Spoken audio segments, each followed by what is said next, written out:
Hello friends, welcome back to my channel English with Mamta Kesari. तो friends, आप लोग बताइए आपकी तैयारी कैसी चल रही है। एग्ज़ाम डेट जो है कभी भी डिक्लेयर हो सकता है, इसलिए आप लोग अपनी तैयारी को एकदम बिल्कुल ज़ोर शोर से कीजिए, ठीक है। और जो भी सोर्स आपके पास है बिल्कुल अच्छे से आप तैयारी में लग जाइए। और जो भी स्टडी मटेरियल मेरे द्वारा आपको दिया जा रहा है उस पर भी आप लोग फोकस कीजिए, कुछ ना कुछ आपकी तैयारी में हेल्प ज़रूर होगा, ठीक है। तो आज हम लोग शुरू करेंगे सब्जेक्ट वर्ब एग्रीमेंट, ठीक है। ये एक ऐसा टॉपिक है जो कि काफ़ी कम्पिटिटिव एग्ज़ाम में आते हैं, ठीक है। और साथ ही साथ जो टीजीटी का एग्ज़ाम होने वाला है उसमें भी विशेष रूप से आपके लिए मददगार साबित होगा, ठीक है। तो आज हम शुरू करते हैं सब्जेक्ट वर्ब एग्रीमेंट। इसमें जो भी रूल आप लोग को जो भी रूल्स बताए जाएंगे उसको आप लोग बिल्कुल ध्यान से देखेंगे, ठीक है। और जितने भी पार्ट में ये बन सकते हैं उस कई पार्टों में करके आपको ये कंप्लीट कराया जाएगा, ठीक है। तो चलिए देखते हैं सबसे पहला पॉइंट इसमें क्या है, ये देखते हैं। और साथ ही साथ आप लोग कमेंट में बता सकते हैं कि जो आवाज़ है, आवाज़ की क्लैरिटी है कि नहीं है, ठीक है। अब देखते हैं पहला पॉइंट क्या है। जब दो या दो से अधिक सिंगुलर सब्जेक्ट्स एंड से जुड़े हो तब वर्ब क्या होता है, प्लूरल होता है। सबसे पहले ये समझते हैं कि सब्जेक्ट वर्ब एग्रीमेंट होता क्या है, ठीक है।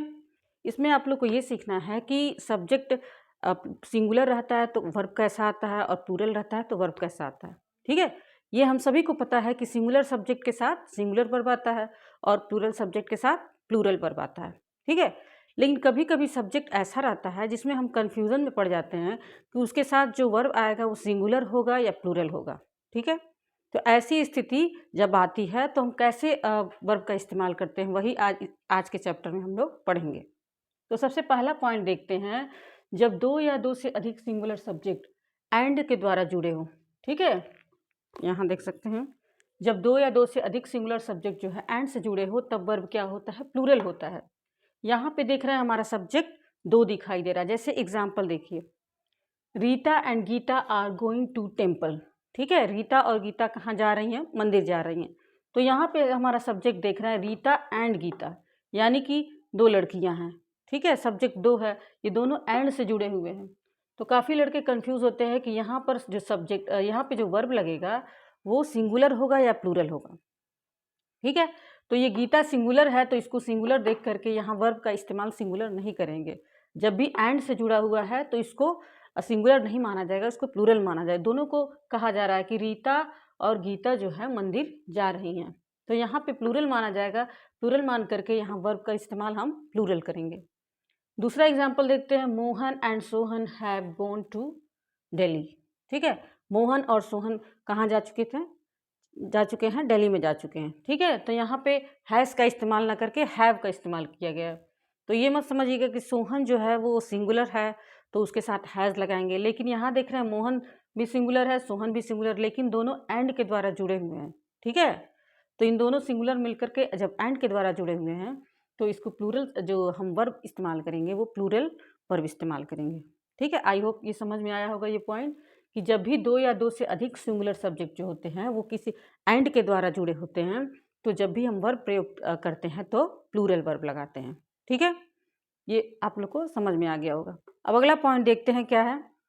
यदि एंड से जुड़े सिंगुलर नाउन से एक ही वस्तु या एक ही भाव का बोध हो तो कंपाउंड सब्जेक्ट को सिंगुलर मानकर उसके साथ सिंगुलर वर्ब का प्रयोग करते हैं, ठीक है। इसको बहुत ही ध्यान से देखेंगे। अभी हम लोग यहाँ पे पढ़े हैं कि एंड के द्वारा जब दो सिंगुलर सब्जेक्ट जुड़ा होता है तो उसके साथ हम वर्ब क्या इस्तेमाल करते हैं, प्लूरल, ठीक।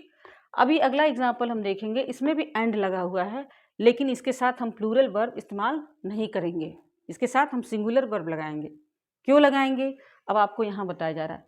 जब भी एंड से जुड़े दो सिंगुलर नाउन जो होते हैं वो दोनों मिल करके किसी एक ही वस्तु का, ठीक है, या किसी एक ही वस्तु का बोध करते हैं, उसे हम क्या कहते हैं, तो उस कंपाउंड सब्जेक्ट को हम क्या मानते हैं, सिंगुलर मान लिया जाता है। वो देखने में तो दो है लेकिन उसको हम क्या मान लेंगे, सिंगुलर मान लेंगे। जैसे यहाँ पे एक एग्जाम्पल देखते हैं, bread and butter is cheap food, ठीक है। अब यहाँ पे कन्फ्यूज़न है, यहाँ पे ईज आएगा कि आर आएगा।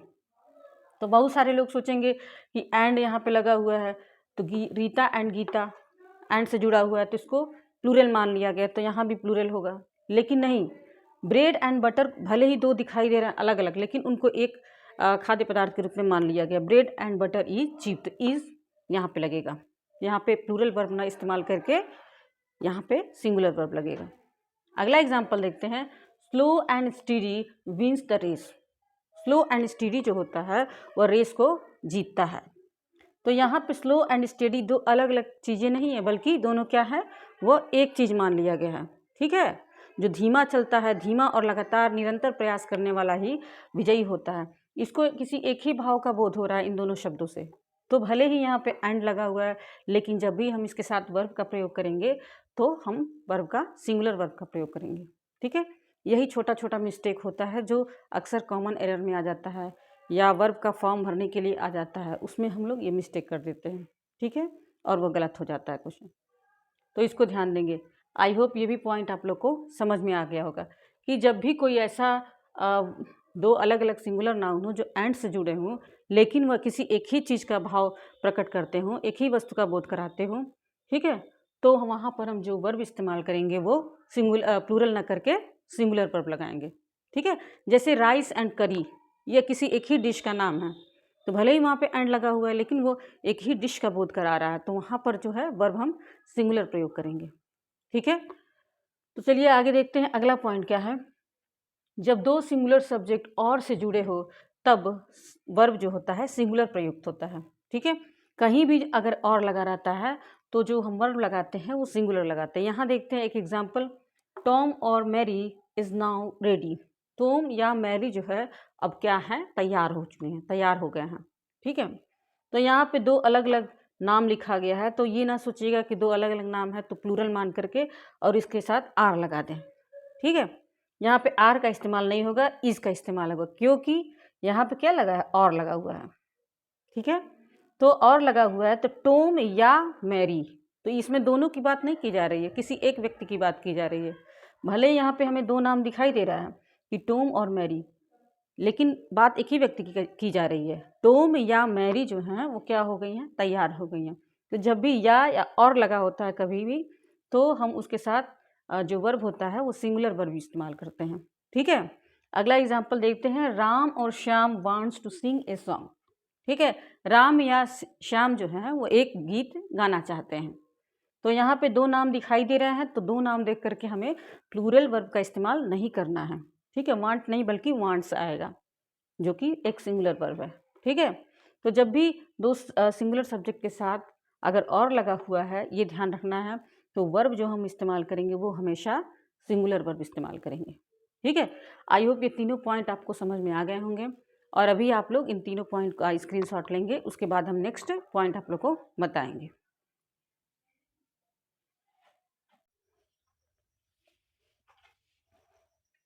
तो चलिए फ्रेंड्स आगे देखते हैं। अगला पॉइंट क्या है, many, both, several, a few, these या दोज के बाद प्लूरल सब्जेक्ट्स तथा प्लूरल वर्ब्स आते हैं। ठीक है, इसको ध्यान से देखेंगे। ठीक है, जब भी वाक्य में मैनी हो, बोथ हो, सेवरल हो, ए फ्यू हो, दीज हो, दोज हो, ठीक है, तो जो भी हम सब्जेक्ट का इस्तेमाल करेंगे वो हमारा सब्जेक्ट क्या होगा, प्लूरल होगा, और उसके साथ जो वर्ब आएगा वो भी प्लूरल होगा। ठीक है, जैसे एग्जाम्पल में देखते हैं, many boys are present today. ठीक है, मैनी बॉयज़ मतलब अधिकांशतः लड़के जो थे, अधिक से अधिक जो लड़के थे, प्रेजेंट मतलब आज उपस्थित हैं, आज उपस्थित हैं, तो मैनी के साथ बॉय नहीं लगाएंगे, मैनी बॉय नहीं बोलेंगे, मैनी बॉयज़। जहाँ मैनी दिखाई दे तब तुरंत समझ जाएंगे कि जो भी सब्जेक्ट इसके साथ आएगा वो प्लूरल होगा, यहाँ पे यस लगा होगा। ठीक है, और जब सब्जेक्ट प्लूरल है तो वर्ब भी हमारा क्या हो जाएगा, प्लूरल ही हो जाएगा। ठीक है, अगर बोथ कहीं भी आता है, जैसे both the bags are new, दोनों बैग्स कैसे हैं, दोनों बस्ते नए हैं। ठीक है, तो both the bags, both the bag नहीं आएगा, बोथ द बैग्स आएगा। यानी कि जब भी ये शब्द आपको दिखाई दे, many, both, several, a few, these, those, ठीक है, इसके साथ जो सब्जेक्ट होगा वो भी प्लूरल आएगा, और साथ ही साथ जो भी हम वर्ब यूज़ करेंगे वो भी प्लूरल होगा, ये ध्यान देना है।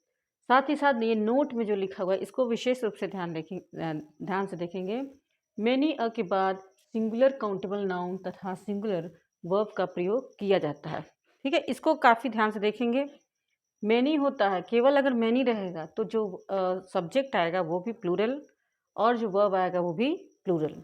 लेकिन अगर मैनी अ आ गया, सिर्फ मैनी न लिख करके मैनी आ गया, तो जो भी हमारा सब्जेक्ट होगा वो सिंगुलर होगा और जो भी उसके साथ वर्ब यूज़ करेंगे वो भी सिंगुलर।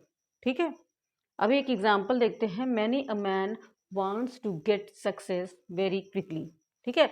अधिकांशतः व्यक्ति क्या करते हैं, अधिकांशतः आदमी चाहते हैं अ, सफलता प्राप्त करना वेरी क्विकली, बहुत तेजी से। ठीक है। अधिकांशतः व्यक्ति चाहते हैं बहुत तेजी से सफलता प्राप्त करना। ठीक है। अभी ध्यान से देखेंगे, यहाँ पे देख रहे हैं मैनी अ लिखा हुआ है और ये जो मैन है वो सिंगुलर नंबर में लिखा हुआ है। मैनी ये मेन नहीं लिखेंगे, मैनी ये मैन लिखेंगे। ठीक है। और यहाँ पे देख रहे हैं जो वर्ब है वो भी क्या है, सिंगुलर वर्ब का इस्तेमाल किया गया। इसको ध्यान देखेंगे, अगर मैनी लिखा हो तो उसके साथ वर्ब जो सब्जेक्ट आएगा वो भी प्लूरल, वर्ब भी प्लूरल। लेकिन मैनी अ लिखा रहा है तो उसके साथ जो सब्जेक्ट आएगा वो सिंगुलर और जो वर्ब आएगा वो भी सिंगुलर रहेगा। ठीक है। अभी कुछ ये भी जान लेते हैं कि मैनी ए का प्रयोग कहाँ होता है। ठीक है। मैनी ए का प्रयोग अधिकांशतः जो लिटरेचर होता है उसमें इसका प्रयोग होता है, न्यूज़पेपर्स में होता है। ठीक है। ये एक होल कम्युनिटी को दर्शाता है। जैसे यहाँ पे many a man wants to get success very quickly, एक सामूहिक रूप से कहा जा रहा है कि अधिकांशतः व्यक्ति, ठीक है, यह जो मैनी होता है वो मोर अधिक फॉर्मल होता है, फॉर्मल यूज़ होता है। ठीक है। अधिकांशतः व्यक्ति जो हैं वो क्या चाहते हैं, सफलता प्राप्त करना चाहते हैं बहुत ही तेज़ी से। एक होल कम्युनिटी को दिखाया गया है, एक फॉर्मल रूप में दिखाया गया है। ठीक है। सिर्फ यही अंतर होता है। अभी आप इतना जानिए, अगर मैनी यूज़ हुआ है तो वहाँ पे जो सब्जेक्ट आएगा वो भी सिंगुलर और वर्ब भी सब्जेक्ट आएगा प्लूरल और वर्ब भी प्लूरल। और अगर मैनी अ लिखा हुआ है तो सब्जेक्ट सिंगुलर और वर्ब भी सिंगुलर। ठीक है। आई होप ये समझ गए होंगे। ठीक है। अधिकांशतः एग्जाम में अपवाद ही पूछ देता है। ठीक है। तो अपवाद को बिल्कुल भी इग्नोर ना करें, अच्छे से इसको समझें। उसके बाद देखते हैं अगला पॉइंट हमारा क्या है। ईच तथा एवरी के बाद सिंगुलर काउंटेबल नाउन तथा सिंगुलर वर्ब का प्रयोग किया जाता है। ठीक है। ईच और एवरी अगर कहीं भी दिखाई दे तो इसके साथ जो भी सब्जेक्ट आएगा, जो भी नाउन आएगा हमारा, वो क्या होगा, सिंगुलर काउंटेबल नाउन। अब यहाँ देख रहे हैं each man has a car. ठीक है। प्रत्येक आदमी के पास क्या है, एक कार है। ठीक है। तो यहाँ पे ईच के साथ कभी भी प्लूरल का इस्तेमाल नहीं करते हैं। ईच मैन नहीं होगा। ठीक है। ईच बॉयज नहीं होगा, ईच बॉय होगा। ठीक है। ये छोटा छोटा एरर होता है जिसे हम पकड़ नहीं पाते हैं और हमारे एग्जाम में मिस्टेक हो जाता है। अगर ईच बॉयज लिखा है तो वो बिल्कुल गलत है, ईच बॉय होना चाहिए। ठीक है। तो यदि अगर कहीं ईच रहता है या एवरी होता है तो जो नाउन यूज़ करेंगे वो सिंगुलर होगा और साथ ही साथ जो वर्ब यूज़ करेंगे वो भी सिंगुलर होगा। यहाँ पे हैव नहीं बल्कि हैज़ होगा।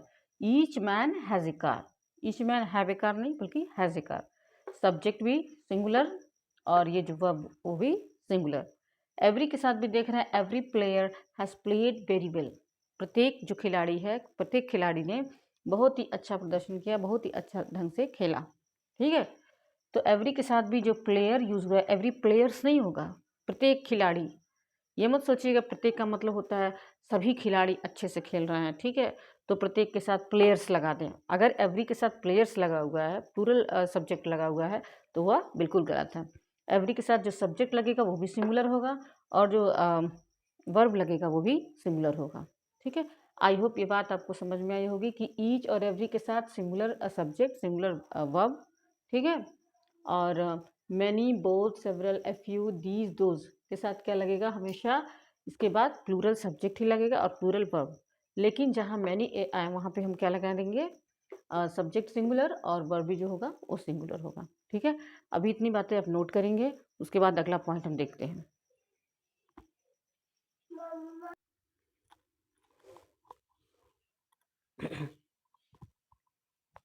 तो चलिए फ्रेंड्स आगे देखते हैं कौन सा पॉइंट है। आगे हम देख रहे हैं, ऑल तथा सम के बाद यदि काउंटेबल नाउन रहे तो नाउन प्लूरल तथा वर्ब भी प्लूरल होता है। ठीक है। अब इसको ध्यान से देखना है इस पॉइंट को। यहाँ लिखा हुआ है ऑल तथा सम के बाद यदि काउंटेबल नाउन है। ठीक है। कहीं कहीं भी किसी वाक्य में अगर ऑल आता है या सम आता है और उसके तुरंत बाद काउंटेबल नाउन आता है, काउंटेबल नाउन भी समझ रहे होंगे जिसको हम गिन सकते हैं। ठीक है।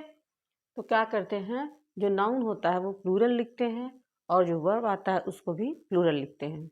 जैसे एक एग्जांपल देख रहे हैं, सम फ्लावर्स वर रेड। ठीक है। तो सम फ्लावर नहीं होगा बल्कि सम फ्लावर्स होगा।